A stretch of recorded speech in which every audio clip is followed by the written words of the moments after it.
tal? Bienvenidos a su programa Reescribiendo la Historia en su serie Nuevas Corrientes Historiográficas, esta vez dedicada a la historia oral y local. Para ello hemos traído a la profesora Marcela Camargo, quien nos contará sus experiencias justo después del cambio. La librería universitaria es innovadora, dinámica, un puente de cultura, conectando a escritores nacionales e internacionales. Este espacio está disponible para administrativos, profesores, estudiantes y público en general.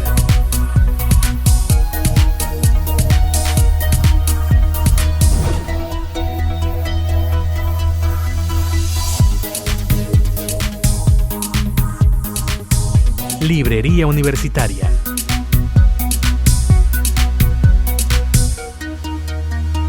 Estamos de vuelta. Bienvenida, profesora Marcela Camargo, a su programa Reescribiendo la Historia. Profesora, ¿cómo se siente venir nuevamente a la universidad a compartir acá con la comunidad universitaria sobre historia oral local, una de sus especialidades? Muchas gracias, Jonathan, por la invitación. Mira, yo he regresado varias veces a la universidad. No es esta la única vez. Yo he venido a participar de conferencias, de charlas, de encuentros, de presentación de libros y, por supuesto, este es muy especial. Es una entrevista grabada, lo que no había hecho hasta el momento. Oiga, historia oral y local. Cuando uno le habla a los muchachos, se quedan, wow, profesor, pero ¿por dónde lo agarramos? ¿Qué podemos pensar? Es los cuentos, las anécdotas. ¿Qué podríamos definir, profesora, como historia oral local? Efectivamente, yo creo que es importante que empecemos definiendo lo que es historia oral. Historia oral es un proceso, historia oral es un método utilizado para hacer historia del presente mediante la entrevista a personas. Esa entrevista puede ser grabada o filmada y tiene el propósito de construir fuentes orales y construir conocimientos. Es oportuno también decir que cuando hablamos de historia oral no estamos refiriéndonos a una historia diferente, hay una sola historia. Que nos acerquemos a ella o que la constituyamos con aportes obtenidos de accesos diferentes es otra cosa, pero es una sola historia. Es un método más bien. Exactamente. Es un método. Y los jóvenes que nos ven, los profesionales que quieren empezar en estos pininos, tienen que estar claros de que la historia es una sola. Hay diversas formas de abordarla y de proceder, ¿verdad? Profesora, ¿cómo fueron esos pininos? ¿Cómo quedamos en la historia oral local? Sí, efectivamente. Cuando hablamos de historia oral, nos estamos refiriendo a enfoques muy particularizados, ¿verdad? De pueblos, de gente, de personas, de un lugar o de una región. Dice un autor mexicano, Luis González, que cuando uno se inicia en la historia oral debe iniciarse con historias locales, porque la historia local, dado a su escala pequeña, le permite ganar las experiencias necesarias para luego incursionar en proyectos de historia oral mucho más extensos. Profesora, veo un sinnúmero de libros acá en la mesa. ¿Qué nos pueden decir estos libros? Por ejemplo, hablábamos tras cámaras sobre los primeros libros que había, cómo se comenzaba. ¿Qué nos puede decir al respecto? Perfecto. Cuando estaba en la maestría de Historia de Panamá y América, el doctor Alfredo Castillero me dijo, Marcela, tú vas a hacer historia oral. Yo me quedé un poco sorprendida. Digo, caramba, historia oral. Dice, sí, tú tienes la experiencia con la doctora Reina Torres de Araúz. Tú trabajaste con ella, fuiste su estudiante, hiciste una tesis sobre los migrantes azuareños en Tambo, en el distrito de Peronomé, y tú hiciste entrevistas, así que tú vas a trabajar con historia oral. Salí de la maestría y dije, voy a buscar información, ¿a dónde la encuentro, señor? Me fui aquí, a la librería que está próxima en la universidad, y lo único que encontré fue esto. Este libro de Cito, Mehaffey y Davis sobre historia oral, pero historia oral aplicada a proyectos educativos. Así es que sí, me ayudó, me iluminó, pero en relación con teoría bastante poco. Fui buscando en otras librerías y me encontré con este, de Pilar Folgueras, una española, cuyo título lo dice todo, cómo se hace historia oral, pero también con información muy limitada. Tengo que decirles que así fue como yo inicié mi trabajo en historia oral. Las bibliotecas nuestras, las librerías nuestras casi no tenían información sobre este método. Bien, posteriormente entonces logramos conseguir este libro, Formas de Historiar, cuyo compilador es Peter Burke, y ya entonces pudimos respirar y pudimos hacer comentarios, inferencias, reflexiones un poco mejor sustentadas. Bien, vemos que no es fácil el andar del historiador.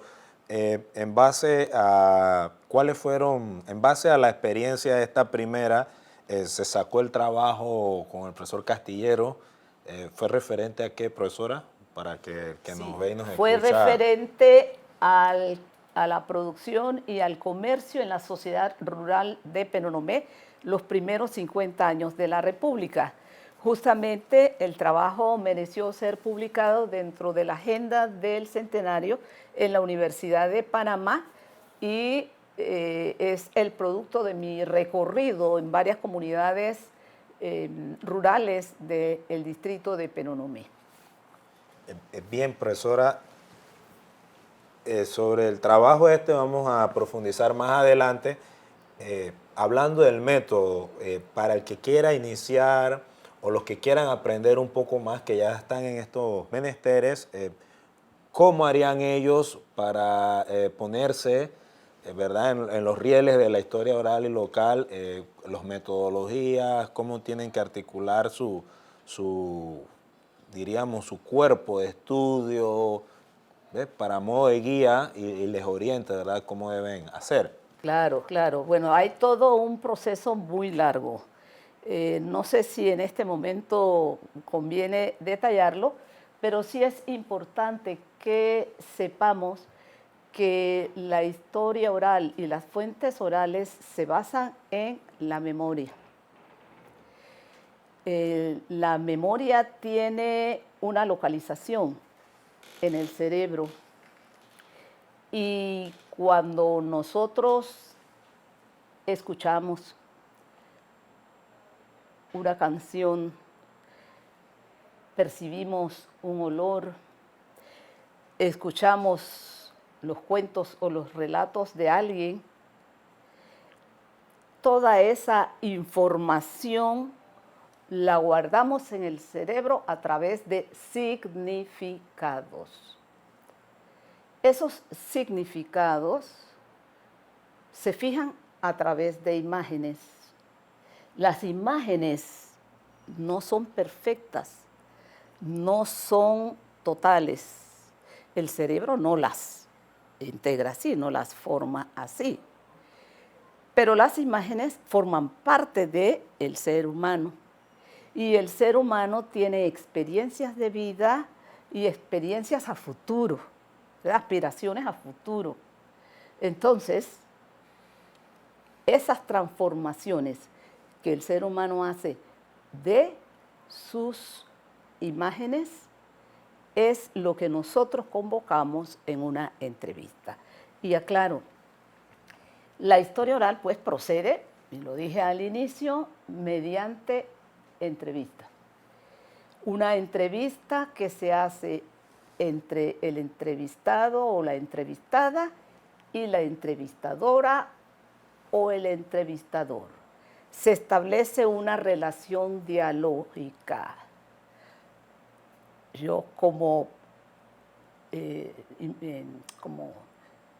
persona que pregunta, hago entonces esas preguntas a aquel que me va a informar. Y yo conduzco esa relación dialógica de acuerdo a los objetivos y a los propósitos de mi estudio, de mi trabajo de investigación. Entonces, pues, es importante esa convocatoria que se hace de la memoria. Y también es importante señalar que la subjetividad es fundamental. Memoria y subjetividad. Bien, profesora, con el tema de la subjetividad me viene a la mente que es el campo de estudio de la historia oral local, es el hombre en su dimensión, en su cultura, en su narrativa, en sus costumbres y tradiciones, en su trabajo, en su afectividad. Entonces, vaya, es algo muy bonito, porque tú vas a perpetuar en el tiempo cómo fue cambiando incluso su cosmovisión sobre el mundo. Así mismo es. Señalaba antes que la historia oral se basa en la memoria y se basa en la subjetividad. En esa entrevista que realizamos, estamos preguntando a una persona que tiene sus experiencias de vida, que tiene su formación, que ha creado su ser. Pero esa persona no está colgada entre el cielo y la tierra o no está inmersa en una bola de cristal. Esa persona de todas maneras es influida, ¿verdad?, por su grupo familiar, por su comunidad, por la sociedad en general. Entonces hay una doble dimensión. Subjetividad, porque yo le estoy preguntando a usted y a través de usted yo estoy viendo de dónde procede usted, cuál es su educación, cuál es su relación con otras personas, con instituciones, con la religión, etc. Se podría decir que hay una conexión directa con el pasado, de primera mano, Hay sin intermediario. Definitivamente la hay, y con el mundo circundante. El ser humano, vuelvo y repito, no es independiente de su sociedad. Y cuando hablamos de historia oral, si bien la entrevista es con una persona, esa persona refleja a la sociedad. Por eso es importante aclarar de que hay que salvar, o sea, hay que tratar de recoger el testimonio de esa memoria de esas personas de 80, 70, 90, hasta 100 años, ¿verdad?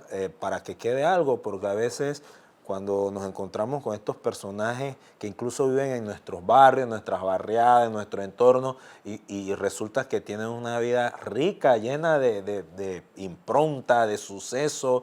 Incluso muchas veces usted lo ve tan tranquilos, tan descansando allí, y son gente que fueron marinos, qué sé yo, que trabajaron en la carretera cuando estaban construyendo todas estas cosas en el interior, que han ido a otros lugares, ¿verdad? Y que pueden darte una visión del mundo desde ese entonces.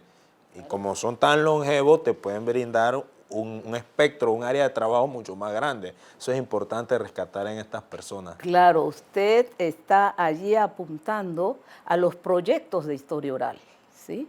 Uno de los tantos proyectos de historia oral es precisamente la construcción de fuentes visuales y orales, ¿sí?, para producir conocimiento y también para archivar, cosa de que en el futuro tanto usted como otros investigadores puedan hacer uso de ese material.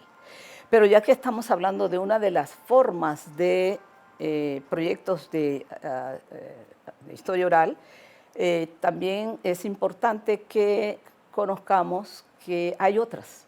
Las biografías y las autobiografías son formas o proyectos para hacer historia oral. Las biografías fueron durante un tiempo muy usadas, dejó de usar, y por la sociología, dejó de usarse y hoy en día es rescatada por la historia oral, porque, como dije antes, la persona es una parte importante de esa colectividad, de esa sociedad en donde está inmerso y que la afecta o que él afecta con sus decisiones, con sus trabajos, con sus opiniones. Bien, profesora, hemos llegado al final de este primer bloque, ¿verdad? Vamos a profundizar en su trabajo, que creo que es la insignia del buque, ¿verdad? El buque insignia, perdón. En el segundo bloque vamos a hablar sobre él, sobre la riqueza que tiene, ¿verdad? Sobre una región con mucha historia, como es el distrito de Penonomé, justo después del cambio. En el campus universitario Octavio Méndez Pereira, interactuamos cerca de 30.000 personas. Diariamente, se recogen cerca de 6 toneladas de desechos, los cuales son llevados directamente al vertedero. No todos los desechos pueden ser catalogados como basura. Reciclando, se reducen las emisiones de gases a la atmósfera, el volumen de desechos sólidos y, lo más importante, ayudamos a mantener el medio ambiente. Este es un mensaje de la Dirección de Tecnología Educativa de la Vicerrectoría Académica de la Universidad de Panamá. Bien, profesora, estamos en la parte final donde vamos a hablar de la obra que tenemos acá. Se llama Producción y Comercio en la Sociedad Rural de Penonomé durante los primeros 50 años de la República. Considero es un tremendo referente para el que quiera experimentar o trate de hacer historia oral y local. ¿Qué nos puede decir respecto a la obra? Está bastante gordita, así que hay muy buena información. Gracias. Sí, yo creo que muchos conocen que yo soy penonomeña. Y desde pequeña me impactaba ver a los campesinos llegar con sus productos agrícolas y artesanales al Museo de Penonomé. Y cuando no los podían vender en el mercado, hacer el recorrido por las calles del pueblo vendiendo esos productos. Así es que cuando decidí hacer mi investigación para la maestría, pensé en esos hombres y mujeres de los campos penonomeños.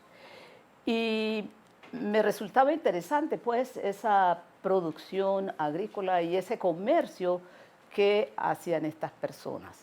De todas las entrevistas, porque entrevisté a una cantidad extraordinaria de personas, de comunidades cercanas a Penonomé, como Churuquita, Chiquita, Churuquita Grande, pero también alejadas como San Miguel Centro, Pajonal. La información que recabé fue realmente rica. La gente estaba interesada en conversar. La gente me recibía con entusiasmo. La gente me ofrecía, me regalaba cosas, frutas, café. Es decir, estaban ansiosos de que se escuchara su voz y que se retransmitiera esta a través de un escrito.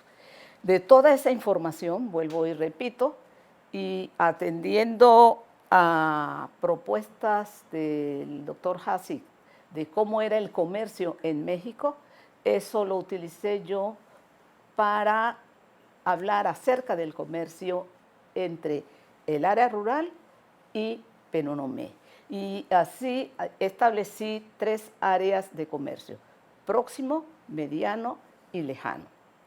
El próximo surtía al pueblo de Penonomé con productos diarios: leche, leña, raspadura, masa para hacer tortillas, para hacer bollos.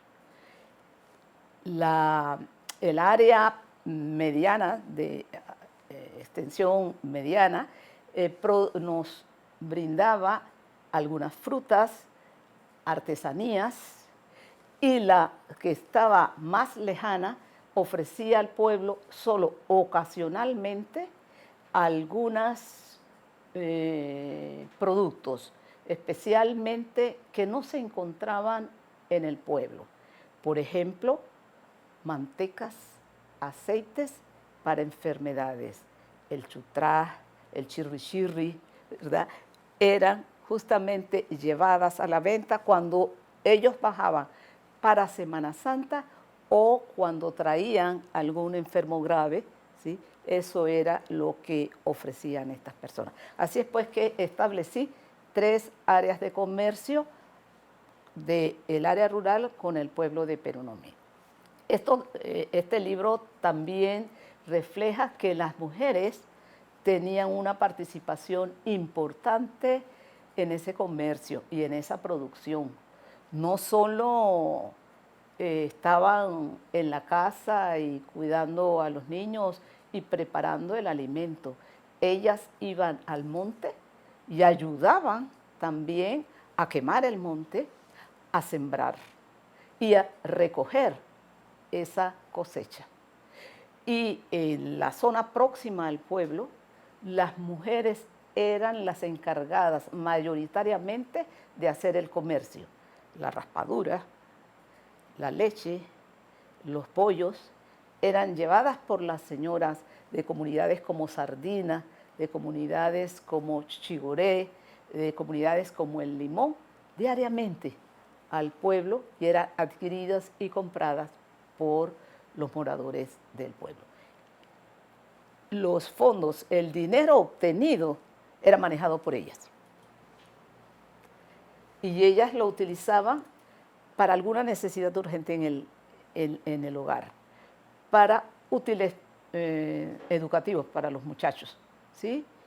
Y muchas veces ayudaban al compañero, al esposo, a utilizar ese fondo para pagar un pego. Entonces, hay realmente mucho que ver en esta publicación.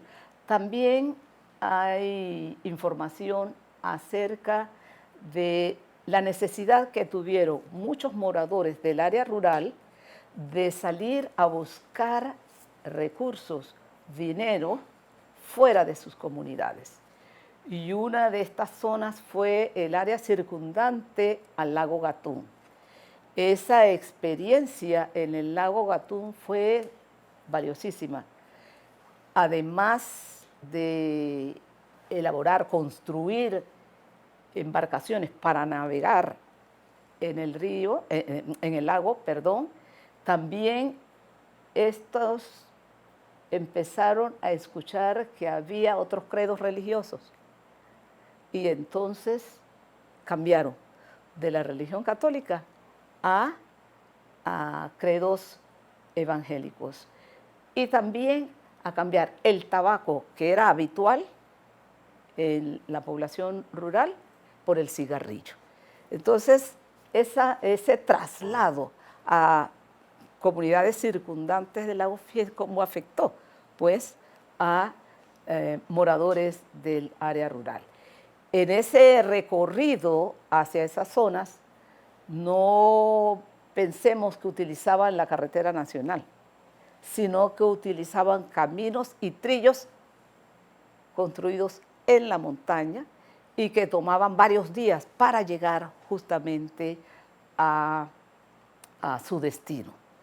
Allá podían reunirse con otros de sus comunidades cercanas o podían establecer relación con gente procedente de otras comunidades rurales del país. Entonces, todo esto pues está compilado. En el libro, profesora, y también valida la tesis de los otros caminos y rutas alternas a la interamericana, porque yo conversaba con alguna gente... A la carretera nacional. A la carretera nacional, que dicho sea de paso, hace un par de años abrieron esa carretera que pasa por el valle, que me cuentan los abuelos, porque yo también soy de allá de Coclé, de que salía de acá y a los lados de Capira, pasaba el trecho por todo el valle y salía a Penonomé.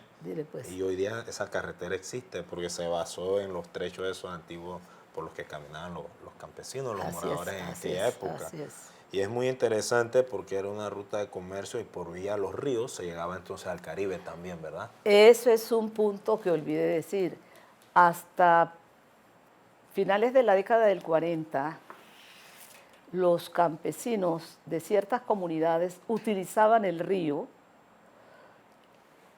para transportar en balsas madera que se utilizaba en la construcción de las casas de quincha, soleras, parales, todo eso era transportado en balsas, atravesaban o usaban el río como medio de transporte y llegaban al bajito en donde desembarcaban su mercancía y allí los moradores del pueblo iban a comprársela. Cuando se abrieron las carreteras, cuando empezaron a surcar esas carreteras los camiones, entonces desapareció. Sí. Profesora, aquí estuve hojeando, mientras usted explicaba el libro, otros productos suyos. Por ejemplo, veo aquí los afiches de unos congresos y unas revistas. ¿Qué nos puede decir al respecto de estos trabajos también? Claro, bueno, tengo que decir que estos carteles son un testimonio, una evidencia de las actividades que se hicieron para fomentar el uso de la historia oral. Aquí solo tengo dos, hay muchos otros. Estos seminarios se hacían con el concurso y la autorización del Departamento de Historia y de la Facultad de Humanidades, y en su organización participaban también muchos profesores. Así es que no es exclusivo de la gestión de la profesora Camargo, sino de un grupo que contribuía a la divulgación de esta metodología. La primera experiencia que yo tuve internacional sobre historia oral fue en el 2005 en Bogotá. Fue el segundo Congreso Nacional de Historia Oral y el primero de tipo internacional. Eso fue en el 2005. Nosotros consideramos que era importante, cuando digo nosotros me estoy refiriendo también a un grupo de profesores, entre los que puedo citar al profesor Pantaleón García, la profesora Yolanda Marco, la profesora Miriam Miranda, Josefina Zurita, la profesora María Rosa de Muñoz, la profesora Rovira, que se llevara esa información a una mayor cantidad de personas. Y entonces trajimos aquí a Panamá un encuentro, el primer encuentro de historia oral en Panamá que se celebró en el 2007 y el segundo de tipo internacional. No teníamos experiencia en historia oral, muy poca, ¿verdad? Pero sí vinieron de otros países expositores cuyas ponencias revisadas se encuentran justamente en estos dos tomos de la revista Societas que edita y que coordina el profesor Figueroa Navarro. Entonces, aquí están en la biblioteca. Están en la biblioteca, así tanto mismo. Acá como en las humanidades. Así es. Esta experiencia les cimentó a ustedes bastante Claro que sobre sí. el terreno Claro. y el campo de estudio, ¿verdad? Sí. Bueno, profesora, después de esta muy enriquecedora exposición, ¿qué mensaje, qué reflexión le deja usted al público que nos ve y nos escucha reescribiendo la historia para concluir? Sí, bueno, yo lo que pediría a los historiadores, a los profesionales panameños, es que hagan historia oral. Yo sé que la historia oral implica tiempo, recurso económico y paciencia, pero la historia oral es incluyente, pues habla sobre muchos personajes de la sociedad, no descarta a nadie, no es elitista, no ve a un solo grupo de la sociedad, sino todos, los vagabundos, las prostitutas, los agricultores, los niños, los sindicalistas y muchos más son sujetos para historiar. Entonces es una historia inclusiva y eso enriquece la historia que podemos hacer. Además, la historia oral empodera. Todas esas personas entrevistadas saben que son valiosos. Cuando uno va y les pregunta, se dan cuenta de que ese conocimiento que ellos tienen, que han guardado y que está allí en el recuerdo y quizás en el olvido o en el silencio, es importante. Se visibiliza. Sí, y mire la respuesta de un entrevistado. Yo le hice varias entrevistas y cuando estaba haciendo este libro, yo fui a confirmar la información que él me dio. Y yo le dije, oiga, todo lo que yo le estoy leyendo, ¿usted está conforme? ¿Hay algunas cosas que debo omitir o que debo incluir? Y me responde con una gran sonrisa, no, está bien como tú lo has puesto allí. Pero Marcela, lo más importante es que yo siento que ahora yo estaré en la historia como Cristóbal Colón. Era su referente histórico más importante. Entonces él dice, yo. Entonces se empoderan las personas, ¿no? Cuando son entrevistados, cuando son tomados en cuenta. La historia oral también construye memoria histórica y también identidad. Entonces, todos estos elementos me parece que son importantes para quien investiga y por eso les invito a que todos participen y se interesen en hacer historia oral. Bien, de esta manera agradecemos a todos por vernos y escucharnos. Hemos llegado al final de Reescribiendo la Historia. Un gusto tenerla acá, profesora. Será hasta la próxima. Saludos. Bien.